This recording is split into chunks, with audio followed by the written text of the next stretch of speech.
তাই দেখো বন্ধুরা, আমার পতিদেবকে দিয়ে আমি বাড়িতে একটা দিন ছুটি আছে, পতিদেবকে দিয়ে করাচ্ছি ফ্যান পরিষ্কার। বাড়িতে আছে, আমি কাজ করবার, ওকে দিয়ে কাজ করাবো না, তুইও কাজ কর বলে এই দেখো ফ্যান পরিষ্কার করাচ্ছি। ভালো করে কর, পরিষ্কার পরিচ্ছন্ন ভাবে, মনে থাকবে। তুমি আরবান কোম্পানি থেকে এসছো,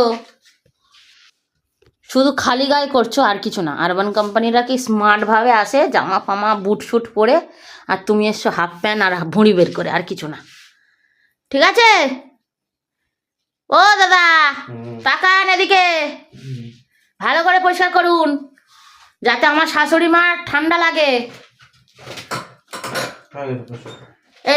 এই পাখাটা, এই পাখাটা তোর মা তো হিংসার চোটে, আমার শাশুড়ি, আমরা এসি লাগিয়েছি বলে হিংসার চোটে আমাদের ঘরে শুতে যায় না। যত সব হিংসাটা শাশুড়ি, শাশুড়িদেরও বুঝি না ছেলে বউকে দেখে হিংসা করে কি পায়। বুঝি ছেলেরা উন্নতি করলে মায়ের কত গর্ব হয়, আমার শাশুড়ির হিংসা হয়। তাই হিংসার চোটে আমি বলেছি আমার ঘরে এসি লাগানো আছে, তুমি আমার ঘরে শোবে আমাদের সাথে। না, শোবো না। আরে তো না, এই গরমেই শো। তাই জন্য বলেছে ফ্যানটা পরিষ্কার করে দিবি, তো ফ্যানের তলেই শুক, যা পারে করুক গে, আমার দেখার দরকার নেই। বুঝলি তোর মায়ের তেজ আছে চারডি, আর এত বড় লোক না যে দুটো করে এসি নেবো একসাথে।